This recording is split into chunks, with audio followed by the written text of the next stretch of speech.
सभी भाइयों को जय श्री राम, जय श्री बालाजी महाराज। आज हम इस वीडियो में बात करने वाले हैं कि मेहंदीपुर बालाजी का प्राचीन इतिहास क्या था और इस धाम की स्थापना कैसे हुई। तो बात उस समय की है कि जब यहाँ पर घोर जंगल हुआ करता था और पास ही के गांव में एक गोसाई जी नाम के ब्राह्मण रहते थे। वह हनुमान जी महाराज की पूजा भक्ति और सेवा करते थे। तो हनुमान जी महाराज ने खुश होकर उन्होंने स्वप्न में दर्शन दिए और कहा कि मेरी पूजा का भार तुम ग्रहण करो। उन्होंने अपनी माया स्वप्न के माध्यम से दिखाई कि मेहंदीपुर बालाजी धाम है, उधर पहले घोर जंगल हुआ करता था। तो उस पहाड़ियों के बीच 3 मूर्तियां प्रकट हुई और उन मूर्तियों में से एक अलग ही तेज उत्पन्न हो रहा था और उन्होंने बाबा की लीला देखी और बाबा ने स्वप्न में उन्हें आकर दर्शन दिए कि उठो और मेरी पूजा का भार तुम ग्रहण करो।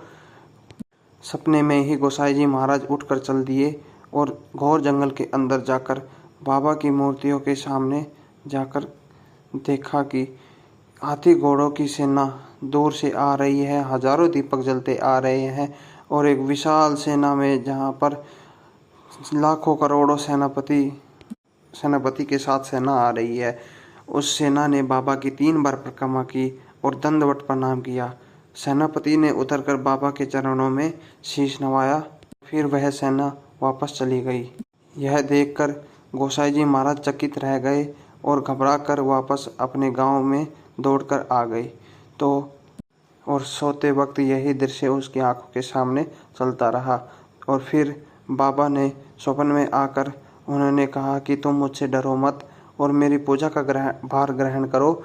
बाबा ने उन्हें सारे भेद पूजा के सिखला दिए और आदेश दिया कि उठो और मेरी पूजा का भार तुम ग्रहण करो।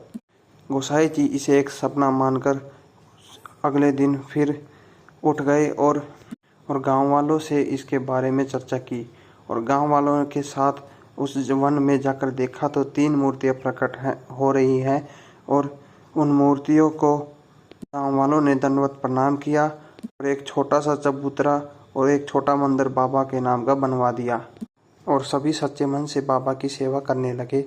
तो उस समय एक राजपूत राजा का शासन चल रहा था और गोसाई जी ने यह सोचा कि राजा को यह बात बता देनी चाहिए।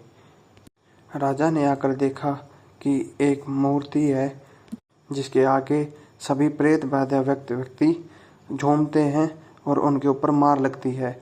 तो कुछ लोगों ने इसे ढोंग बताया और बालाजी महाराज और प्रेतराज सरकार और भैरव बाबा की मूर्तियां तुरंत उस जगह समा गई और राजा ने यह देखकर अचंभा किया और राजा ने उस चबूतरे को फुड़वाया और तुड़वा कर इतना ज़्यादा खड्डा हो गया कि वो मूर्तियां नहीं मिली। तो राजा को अपनी गलती का एहसास हुआ और उन्होंने बालाजी महाराज से क्षमा मांगी कि हे बालाजी महाराज, हमसे जाने अनजाने में गलती होगी, प्रभु हमें दर्शन दे। और बाबा की मूर्तियां फिर बाहर आ गई और उन्होंने श्री बालाजी महाराज के चरण पकड़ लिए और उन्होंने चरण पकड़े और देखा कि बाबा के चरणों को गीला हो रखा है और प्रतीत हुआ कि बाबा के छाती के छिद्र से एक जलधारा बह रही है। काफ़ी कोशिश करने पर गोसाई जी की काफ़ी कोशिश करने के ऊपर ये जलधारा नहीं रुकी और फिर गोसाई जी समझ गए कि यह बाबा की अद्भुत लीला है और आज उस जलधारा के बालाजी के जल के जो छींटे लगते हैं वह उसी जलधारा के लगते हैं जो बाबा के छाती से बहती रहती है निरंतर। राजा ने दंडवत प्रणाम किया और बालाजी महाराज से क्षमा मांगी कि हे बाबा, आज से इस धरती के आप ही राजा हैं और मेरी वजह से जो आपके चबूतरे को मैंने तोड़वाया है, आज मैं ये वचन देता हूँ कि आपका यहाँ पर एक भव्य मंदिर बनाऊंगा। तो भक्तजनों, जब से ही बाबा का वहाँ पर भव्य मंदिर बना दिया और गोसाई जी को आदेश दिया कि आप ही की पीढ़ियाँ बाबा की निरंतर सेवा करेंगी और पूजा भक्ति करेंगी, तब से ही जो गोसाई जी के वंशज हैं वही बाबा की अब तक सेवा करते आ रहे हैं। आशा करता हूँ कि ये जानकारी आपको अच्छी लगी होगी।